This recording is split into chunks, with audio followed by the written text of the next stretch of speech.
Hopefully it works. Got it.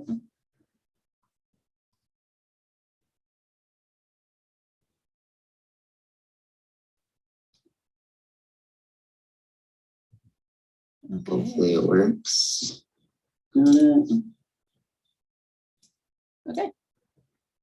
I think we're good. We're good. We're live.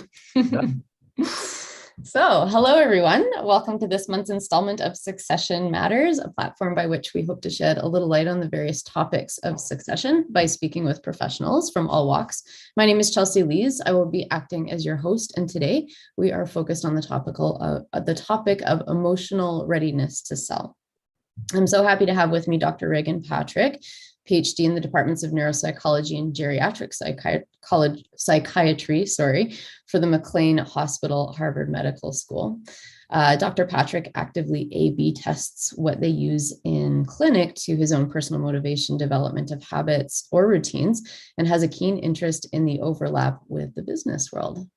Did I get it all? Is there anything you'd like to add? I think that covers it. Yeah. That covers it? Okay, great. So we'll just jump right into this. On the topic of selling a business, above everything else, there's so many moving pieces when business owners go to sell their business: due diligence, finding a buyer. But the actual emotional piece of it is something that many business owners just really, I think, fail to anticipate. And then when they go to transition, it really hits them hard and it's unexpected, which is totally fair because business owners, of course, oftentimes have their identity wrapped up in their business, which is why it's a challenge to sort of detach from this. And I think this makes it a complicated topic for us to tackle. I think you have some great perspectives, as we had a little preamble yesterday. So I'm curious to hear, maybe we can just start by breaking down why this is so hard for people to let go of their businesses when it's time to sell. Yep. First off, thank you again for inviting me. This is an interesting venue for me, not being an entrepreneur, not being fully in the business world, but any chance I can apply some of the stuff we do in clinic or in our research program to, out in the wilderness where real people live. I'd like to jump at that chance. So this is fun for me. And I think your opening there gave a good rundown of why this can be such a complicated decision, not just the practical logistical elements related to the business itself, but the human aspect of it. Humans are messy, and the way we think about things is messy, and making consequential decisions is really messy, especially when it's involving something that, as you noted, is really yoked to your identity. If it's your own business, especially if it's something you've grown over the years and incorporated it into your sense of self, letting go of that or knowing when the best time to let go of that is going to be really, really challenging. And this topic of emotional readiness to sell, I initially kind of reframed it in my mind as when emotions kind of invade on our thinking and how that gets in the way of making a good decision. Because this really maps onto a lot of the work that I do clinically, working with patients with different kinds of psychopathology, emotional disorders. We talk a lot about and assess how those emotions can get in the way of making adaptive judgments, good decisions that are in one's best interest. And this kind of led me to naturally start thinking about something called cognitive biases. This is something that is a topic in cognitive psychology, behavioral economics. It's been studied for decades. And it basically captures this notion that we are all susceptible to distortions or errors in thinking. And these tend to operate outside of our conscious awareness and can have a significant impact on our judgments, our decisions, and how we perceive and make sense of the world. Now, sometimes things that operate below conscious awareness like that are a good thing. If every single decision we made required deliberate, effortful thought, we'd all just be paralyzed with indecision. So sometimes it's good, you can make wisdom from experience, for example. You can make rapid judgments if it's in a context that you have a lot of experience in. But often, these kinds of cognitive or thought processes that operate below our conscious awareness, they're maladaptive. They can really distort or bias how we make a decision in pretty irrational ways. And I suspect that those listening today probably heard of a lot of these different kinds of cognitive biases. Some of the common ones being like the availability bias, for example. This is our tendency to basically create a picture of the world using examples that are readily accessible, examples that come to mind really easily. Like if you just binge watch a bunch of news clips about shark attacks, you might think this is something that's really common, and you'll avoid the ocean when shark attacks are exceedingly rare. So it's an irrational way of thinking just based on available examples, or hindsight bias. Everyone's heard that saying, hindsight is 2020. That tendency to perceive past events as being a lot more predictable than they actually were. So Monday morning quarterbacking, I guess. Mm-hmm. But why is this relevant to this topic of emotional readiness for change or to sell? Again, anytime we're making a change, making a big decision like selling business, that requires processing a lot of information, and then that introduces the potential for these cognitive biases that all humans are susceptible to. So if you happen to be a human, you're going to be vulnerable to this.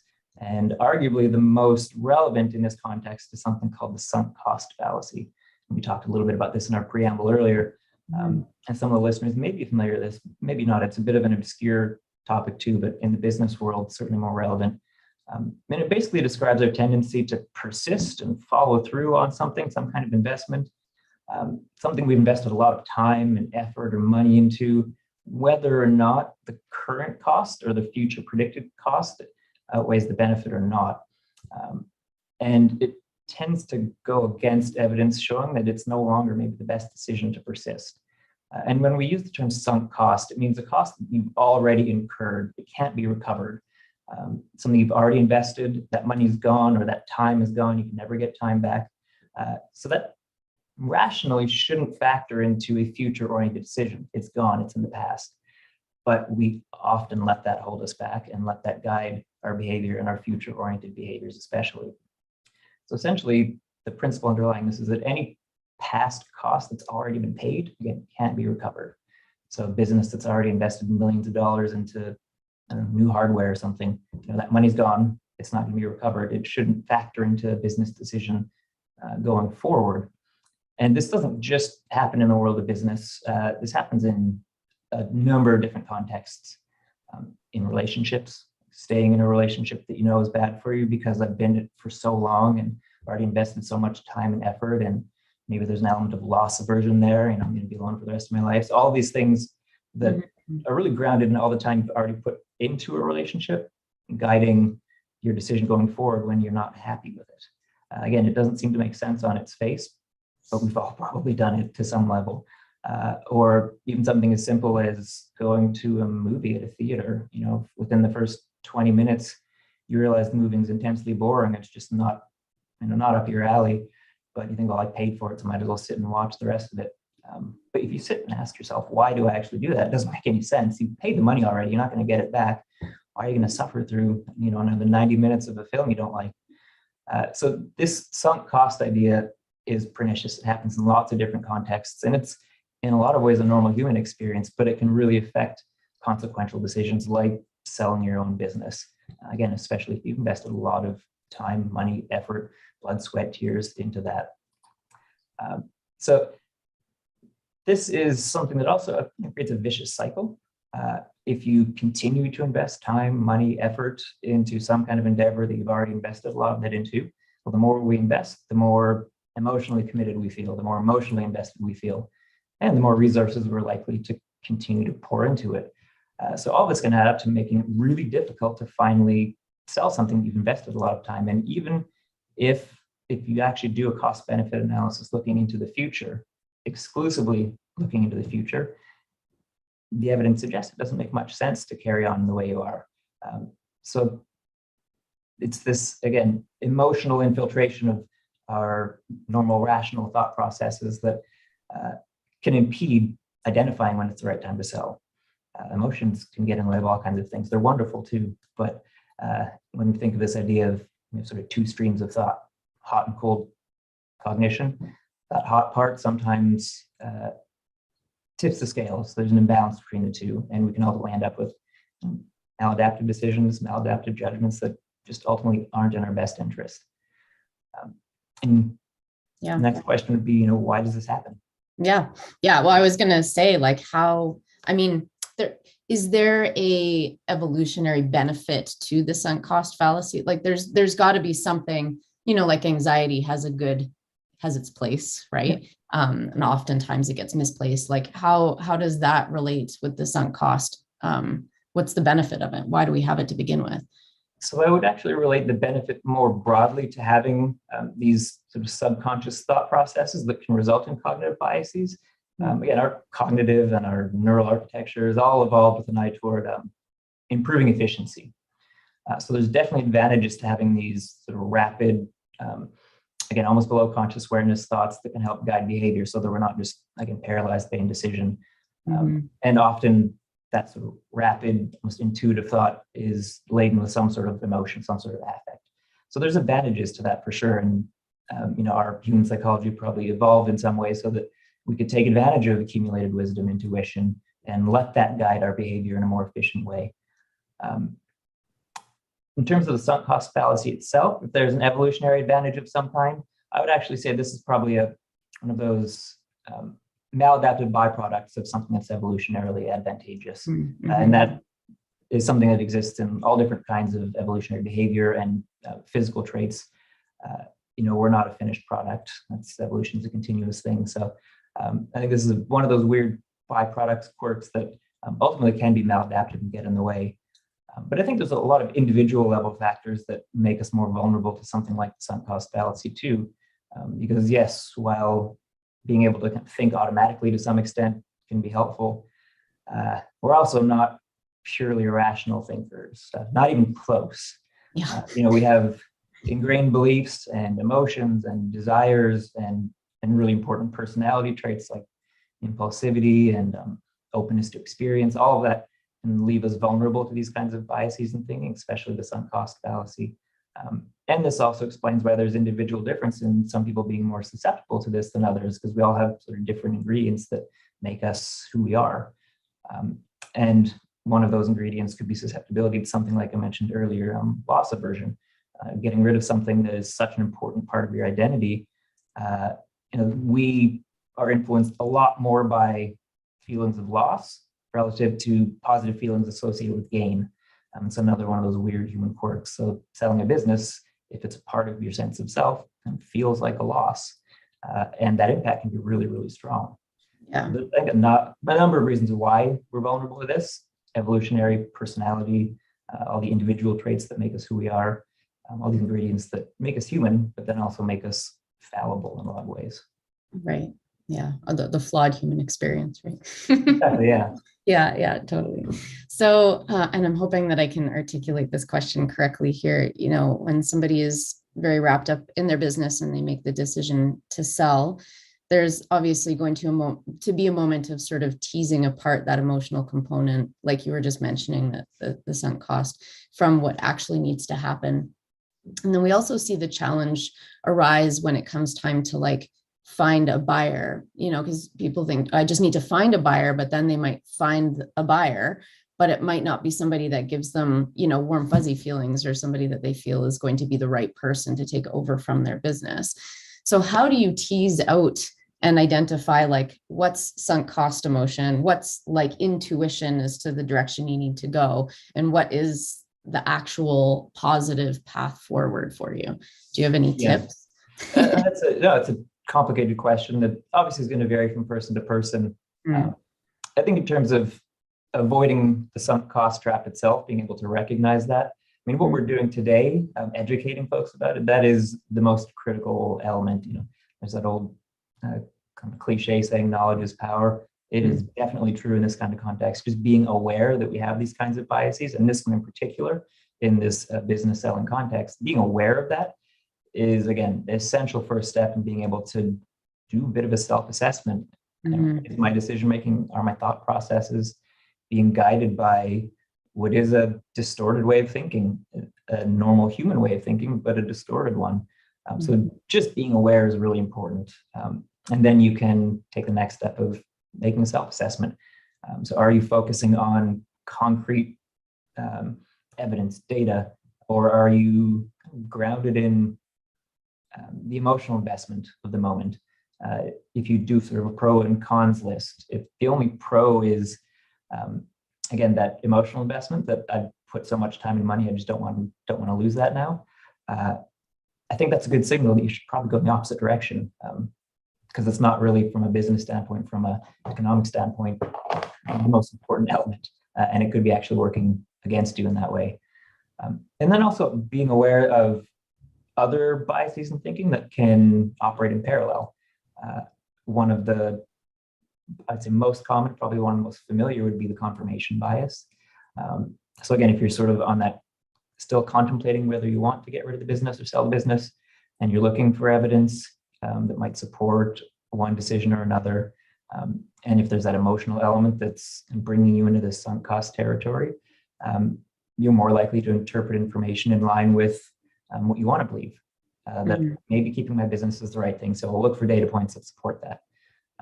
And good way around this, one of the sayings that I really like from a book called The Art of Thinking Clearly, the author references this saying, it's a great book. In the chapter on confirmation bias, he references this saying called murder your darlings, which is a little bit morbid, but it essentially means, stress test your beliefs and stress test the data you're using to support it. And usually getting some external guidance support, fresh set of eyes can be really helpful doing that, to try to minimize the likelihood that you're falling victim to this confirmation bias or the sunk cost bias. And a related kind of variant to all of this, it's not really artfully termed, that it'll get worse before it gets better bias or fallacy. There's that saying, the night's darkest before the dawn, right? Which doesn't make any sense because it's just not true. Dawn is at 5:30 a.m. 5:29 is not the darkest point. It's probably it's pretty gradual, right? Yeah. So it's a goofy saying, but it can be really pernicious if you're sort of operating under that mindset. You're going to think even bad news falls into the plan, like it's going to get better. When again, this is a really maladaptive way of thinking. So there's a lot of awareness factors that are really important in sort of getting from that contemplative stage to, all right, you finally made that decision to make a big change to sell. And that shifts the emotional dynamic quite a bit. So once you've overcome those potential biases in thinking, then what comes next? And this is where it's tricky. You mentioned, anxiety sometimes being adaptive, and it's true, absolutely. It's sort of like physical pain. It's there for a reason. It sucks, but it's a signal that something's happening now that shouldn't continue to happen. It's going to cause damage. And anxiety can be one of those signals too. But uncertainty tends to breed anxiety. And that then can result in trying to find a comfortable space, which can lead to sort of backsliding a little bit into what we know, what's familiar, whether or not that's good for us. So embracing uncertainty, that's an okay thing, and doing concrete steps to minimize uncertainty. So again, if you've made that sort of psychological space shift to, all right, I do want to sell. Now, how do I minimize the uncertainty and the anxiety that goes with that moving forward?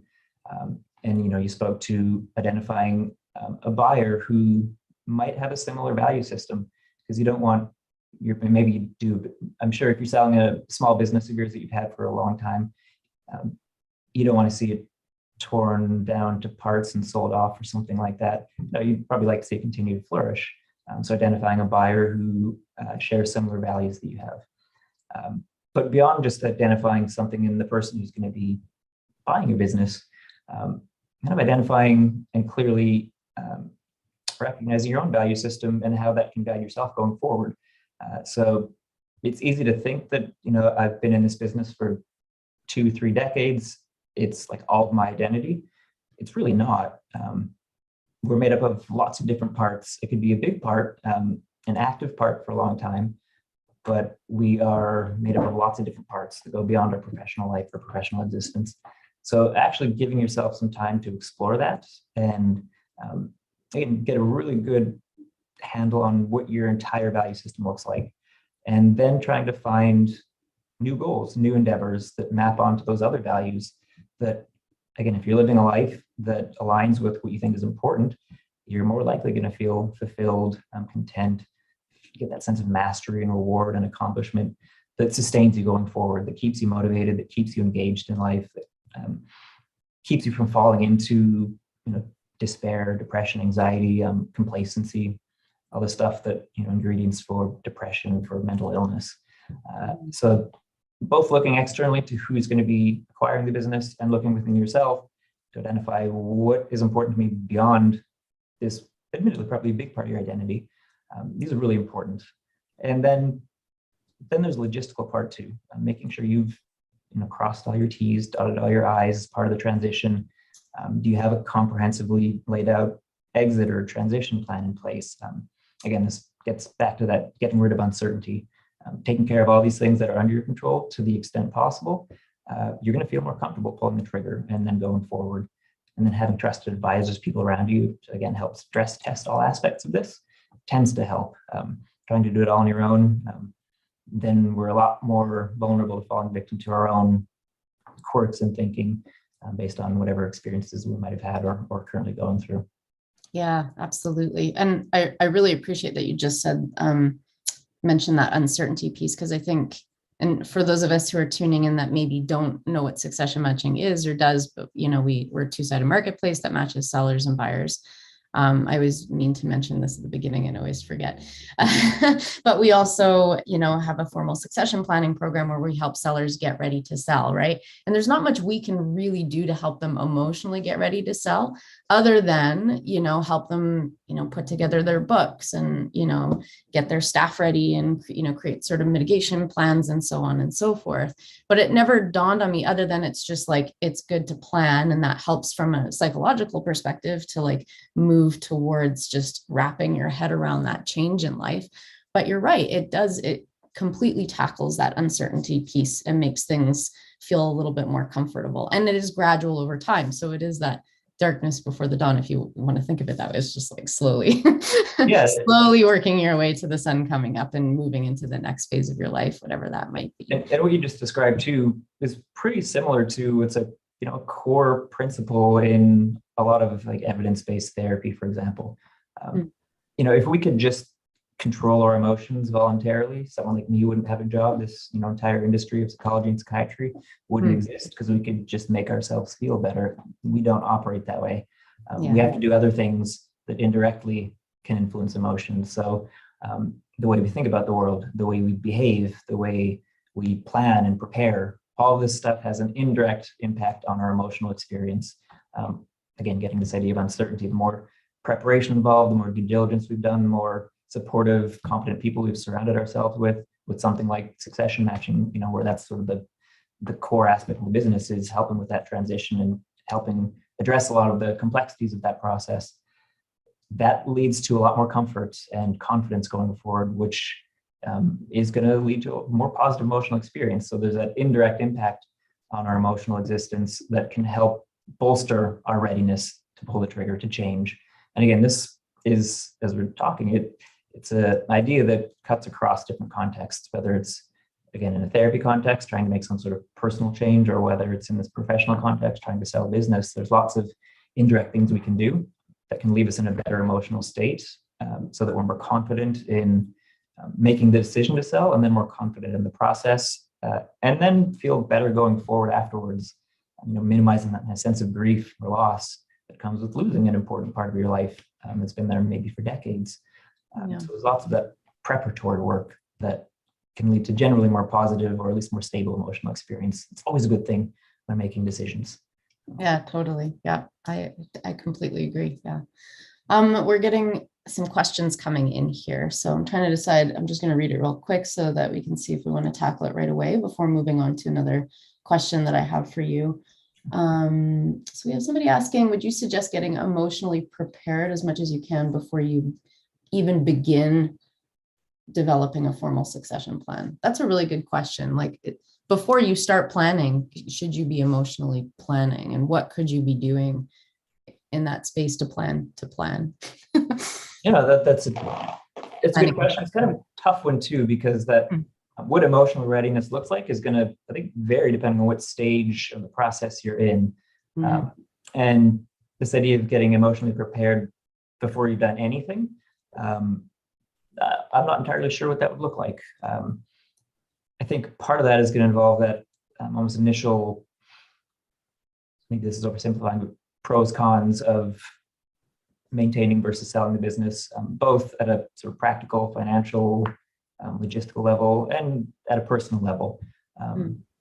We sometimes call this there's like a decision box that's a more complicated pros cons approach, but same idea. And you basically have a visual representation of all the pros of selling now versus the pros of maintaining, all the cons of selling and cons of maintaining, and create this decisional balance. And that could be a starting point, just looking at that sort of visual representation of all the possible pros and cons of either decision. And then, what's your gut reaction to that? That gives you a sense of what is my starting emotional space. And then you can sort of use that information to guide where you go next.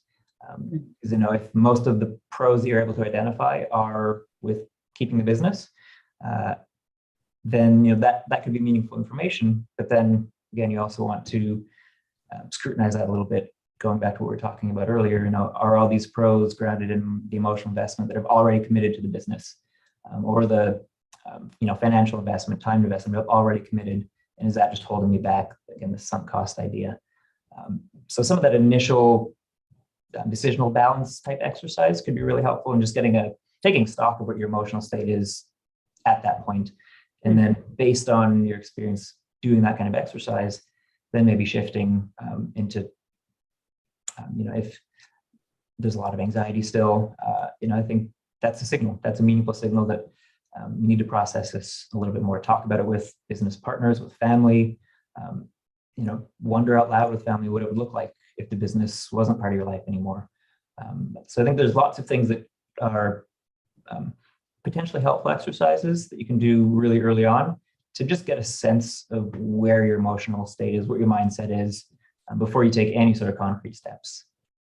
And again, I think being able to talk out loud with stakeholders, whether it's family, business partners, employees, this can be really helpful because everyone's got a unique perspective, and a perspective that might add some nuance to your own, and could really fundamentally shift how you're thinking about this kind of really consequential decision. So I'm a big proponent of talking out loud with people, even if it's just a sounding board, to hear your own thoughts. And sometimes it's easier to make sense of our own thoughts when we try to say them out loud, as opposed to ruminating, in silence at home. Those can be tricky mental spaces to get out of, to get anything productive out of as well. Yeah. So almost like you said, I like writing it down, almost like you're taking an emotional inventory, where you are, maybe where you want to be. And I would hazard to say that a lot of the business owners we see, especially if they're moving towards retirement, they just have a gut feeling, I'm done with this. I'm tired. I'm ready to move on. But then taking the actual steps is overwhelming. Sort of like if you are in a really bad relationship, but you look at, ending the relationship and you're like, oh, we're going to find another place to live and split up the furniture and figure out what happens with the cats. And then you're just like, maybe I'll try to make this work for a little while. And then, some time passes and you're like, oh, I got to get out. Right. Which is sometimes, business owners come to us and they're like, we need to get out 6 months. And we're kind of like, no, I need a little bit more time. Right? So I wonder if once they sort of start getting those inklings, would it be beneficial to seek professional help, somebody like you, Regan, to help them make the decision and move through and, start to plan before they even plan, because the planning in and of itself is overwhelming. It's a huge topic, so. I do. I think somebody in my profession isn't obviously going to be the one to give business advice. That's where they'd go to somebody like you. But I think having external help from both sides, so from more of a psychological, emotional side, and from someone like Succession Machine, who, this is your guys' wheelhouse, how to do the logistics and the mechanisms for making this work. Having both of those would be, I think, optimal. Talking to somebody like me or another clinical psychologist or therapist gives you a chance to explore your values, explore what's important to you, and then to use that information in a meaningful way. So one thing we often do in therapy is values-based goal setting.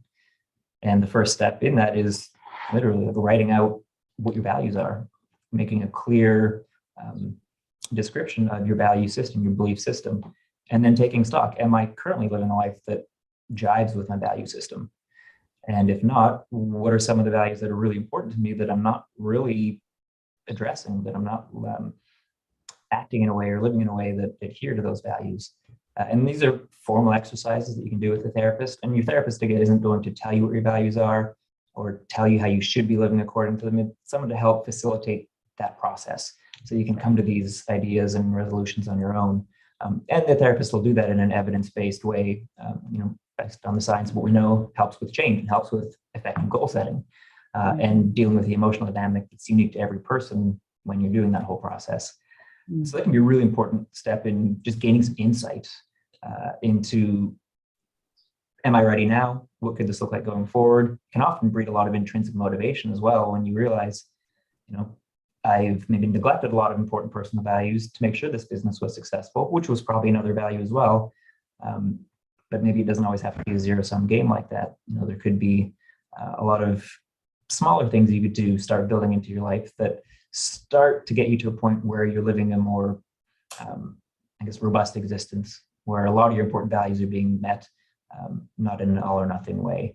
And that's the kind of stuff that, again, breeds intrinsic motivation, fills your gas tank, so to speak, and keeps you moving forward, keeps giving you that sense of reward, and is protective against, things like falling into pits of depression, persistent anxiety, all the things that could follow, say, after you finally sold your business. And if you haven't done any of that preparatory work, you'll have to go, well, what now? And that's a difficult space to be in, that sort of idle thinking space without a plan, without a sense of direction, sense of purpose, all the things that are really important to our overall identity and our sense of self, which is like a pillar of personality. That's the stuff that is like our anchor, our guiding principle that helps us get through life in different contexts, in different emotional contexts in particular. So again, I think being able to have that emotional support from someone like a therapist or like an executive coach, for example, who can talk through some of these things with you as well, in conjunction with someone from succession management, for example, who can take care of the, again, more logistic part, the details of the nuts and bolts of actually selling the business to the right person. And I'm assuming that you guys also take into account some of these values that can't be an absent part of your whole work model as well. So I suspect that's kind of an inherent therapeutic part of the work you do, because it's just unavoidable and kind of a necessary part of all of that. Because again, if you're working with people, you're working with their emotions as well, regardless of what your business is. So true. Yeah. And we have such an excellent formal succession planning team of individuals who are, beautifully empathetic, which I think is an important piece, because it is a big emotional thing. And I don't think you can plan for that. Like, you can't plan to have somebody who's empathetic towards their situation necessarily. So we're very lucky there for sure.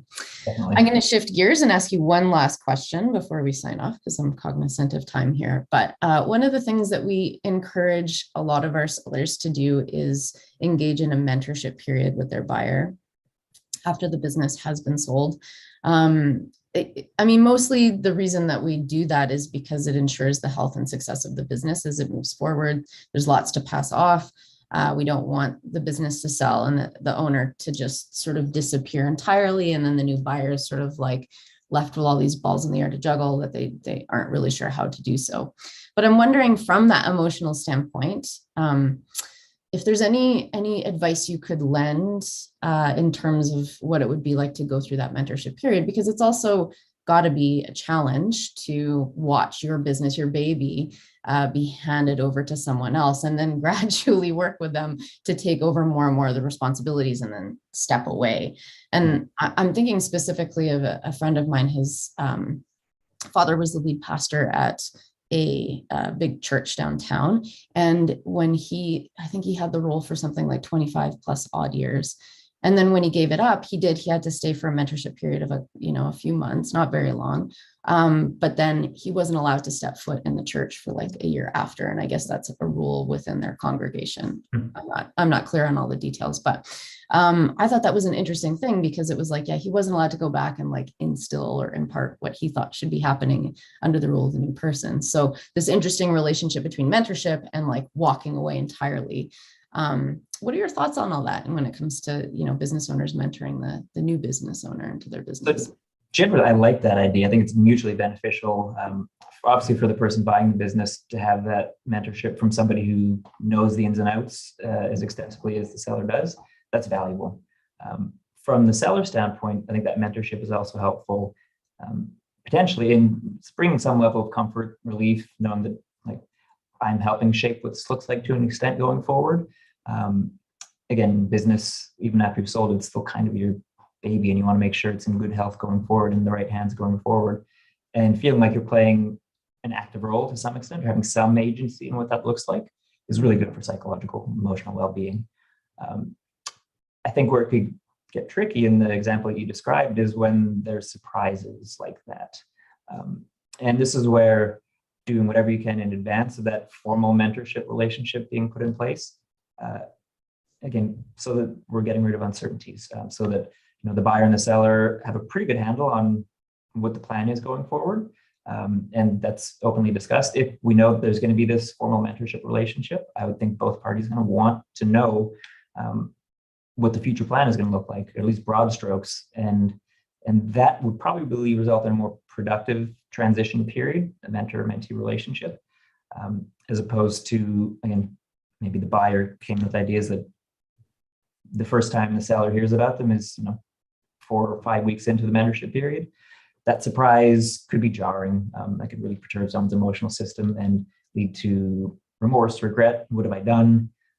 So any way you can mitigate that would be, I think, optimal. And a business model like yours, where you're working with both sides throughout the whole process, that open line of communication, I think, goes probably a long way in minimizing the likelihood of that emotional shock. Something unexpected happened that maybe that would have changed someone's selling decision if they'd known that beforehand. So like anything else, a good relationship hinges on good communication, open communication all the way through. And if one part is not willing to do that, that's a problem. I think it's speaks to kind of level of seriousness in taking part in the process that you guys are trying to instill. But you also can't control everyone else's behavior, and you have to recognize that too. And I think part of that on the side of the seller is, you're relinquishing control as well. And any sort of preparatory work you can do to get comfortable with that kind of mindset, that headspace, will be really important as well. That once you sell, it is out of your hands, and it's up to someone else to take in the direction that they think is best. And you're making a decision to sell, and that's got to be part of that decision, acknowledging that, and then having some self-compassion along the way.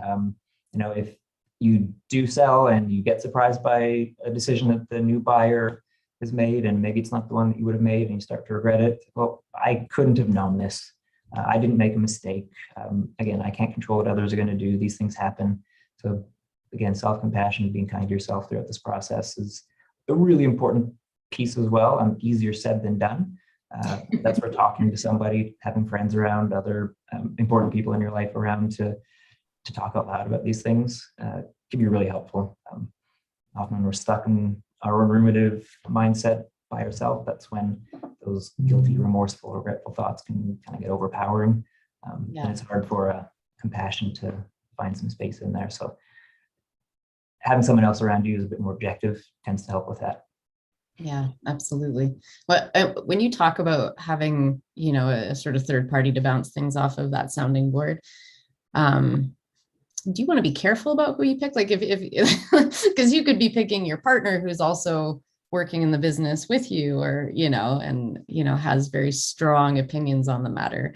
How do you go about picking that sounding board for all of these things so that you're not just in your head about it? Yeah, this is something you'll never know for sure, whether the advice you're getting is good. I think this is where having a company like you is helpful on that front, because you don't really have that emotional investment that, say, a business partner or spouse / business partner, they're basically in the same boat as you. So the more objectivity, generally the better, but it's sort of like empathic objectivity is the ideal combination there. So, you can't just have someone who's thinking coldly and aloofly about what's best for the finances of the business, absent what would be good for the person, whether the buyer or the seller. And you're speaking to your team's dynamic, kind of valuing empathy in the whole process, which is just really critical, and kind of reassuring to hear that, because that, I think, takes away some of the risk of bouncing ideas off of a third party when you have someone like succession matching your company who can do the objective part, but still maintain the human element in a way that isn't biased. You don't have the level of skin in the game that a business partner, or spouse, or family member might have. But also family members, those people who are really close to us, they know us well. They might know the quirks in our thinking that could be active and recognize that really quickly. The longer you've been with somebody, the more pattern recognition there is, and the more comfort they might have in pointing it out. So I think there's pros and cons to both. Ultimately, this is where doing kind of formal exercises, like a decisional balance I was describing before, the pros and cons of each decision, doing that with other people can be helpful. But then again, you still have that sort of overall finished product, and that can help guide your decision making after having incorporated your emotions and your feelings into that whole process. Right. Yeah. Perfect. Well, I think that's a beautiful note to finish off on.